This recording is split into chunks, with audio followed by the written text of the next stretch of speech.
Assalamualaikum. Hai semua, bagaimana kabarnya hari ini? Semoga teman-teman semua diberi kesehatan dan rezeki yang melimpah dimanapun kalian berada.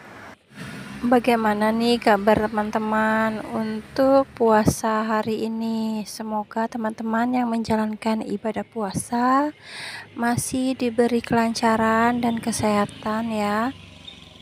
Untuk cuaca di daerah saya, kalau dari pagi sampai sore itu relatif panas ya dan tidak mendung, tapi biasanya nanti menjelang maghrib atau menjelang buka puasa, cuaca di daerah saya itu biasanya hujan sampai malam ya.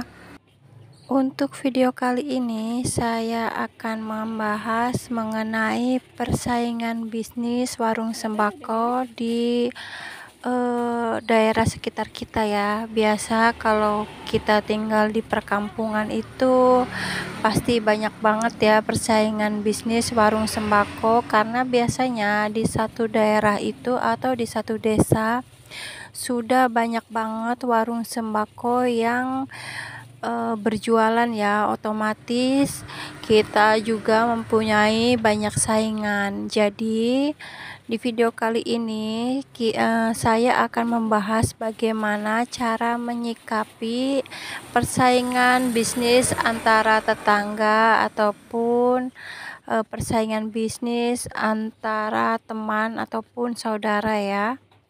Karena yang namanya persaingan bisnis terkadang sangat sensitif ya, apalagi kalau saingan kita itu masih saudara dengan kita ataupun bersebelahan dengan kita ya. Jadi kita harus pintar-pintar menyikapi agar nantinya tidak akan timbul konflik antara tetangga ataupun saudara. Kalau di tempat saya membuka usaha ini, warung sembako itu berjejer ya, banyak banget. Untuk di satu jalur jalan raya di depan warung saya ini banyak banget warung sembako, dan yang pertama di ujung gang itu ada Indomaret ya. Di sebelah kiri itu, ujung gang sebelah kiri itu ada Indomaret buka, dan selanjutnya juga ada warung sayur. Di situ juga ada ya, itu jarak sekitar 3 meter dari Indomaret ada warung sayur, dan jarak sekitar 2 meter dari warung sayur itu juga ada warung sembako ya.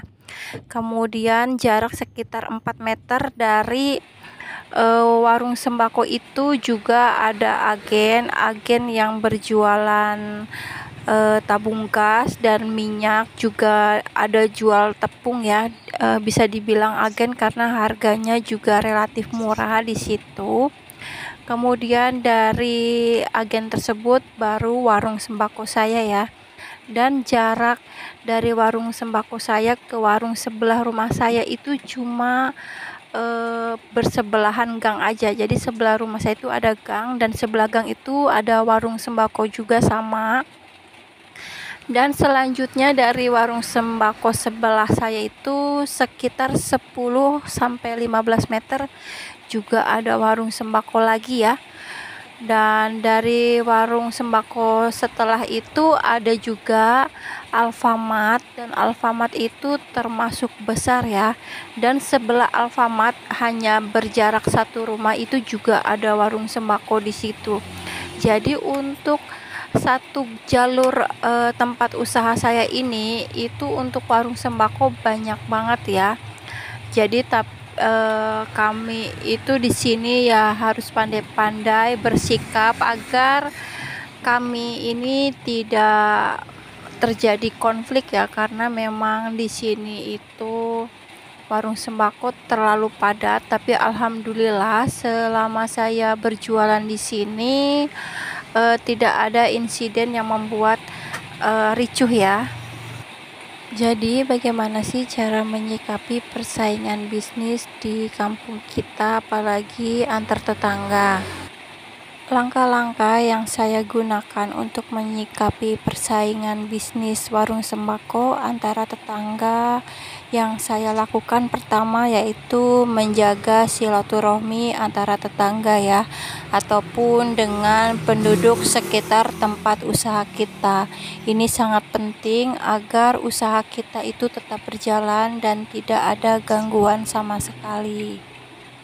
Dan selanjutnya yaitu jangan saling menjatuhkan ya, karena kita hidup bertetangga dan kita juga tinggalnya di perkampungan, atau bisa dibilang di sini nih komplek ya.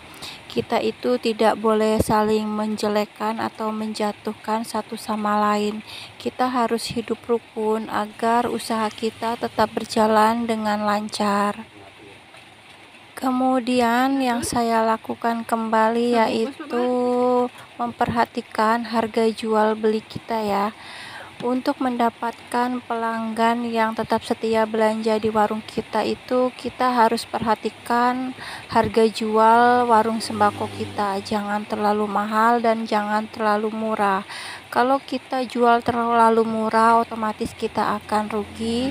Dan kalau kita jualnya terlalu mahal, otomatis pelanggan yang tadinya sudah nyaman belanja di tempat kita akan beralih ke warung lain. Apalagi kalau warung lain itu harganya jauh lebih murah dari warung sembako kita. Walaupun jarak harganya itu hanya Rp500, biasanya pembeli akan memilih harga barang di tempat lain ya daripada di tempat kita. Jadi kita harus pintar-pintar untuk mencari agen atau distributor yang memang harganya terjangkau dan bisa untuk kita jadikan langganan kulakan untuk jualan warung sembako kita.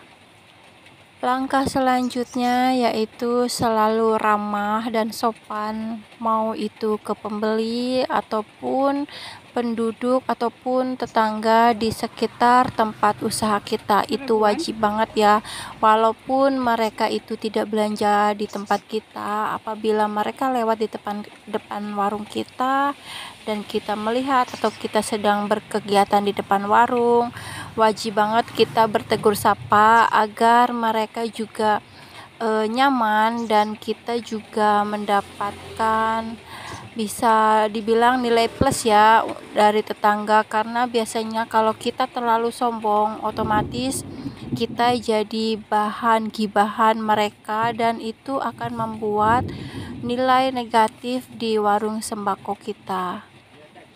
Itulah beberapa tips yang saya terapkan di warung sembako saya agar omset ataupun pendapatan di warung sembako kita itu tetap lancar ya. Dan semoga yang saya sampaikan tadi bisa kalian pahami dan bisa kalian terapkan di tempat usaha kalian. Dan apabila ada kata-kata yang salah ataupun menyinggung kalian, saya mohon maaf. Dan untuk teman-teman yang menjalankan ibadah puasa, selamat menjalankan ibadah puasa. Sampai ketemu di video-video selanjutnya. Assalamualaikum warahmatullahi wabarakatuh. Bye-bye.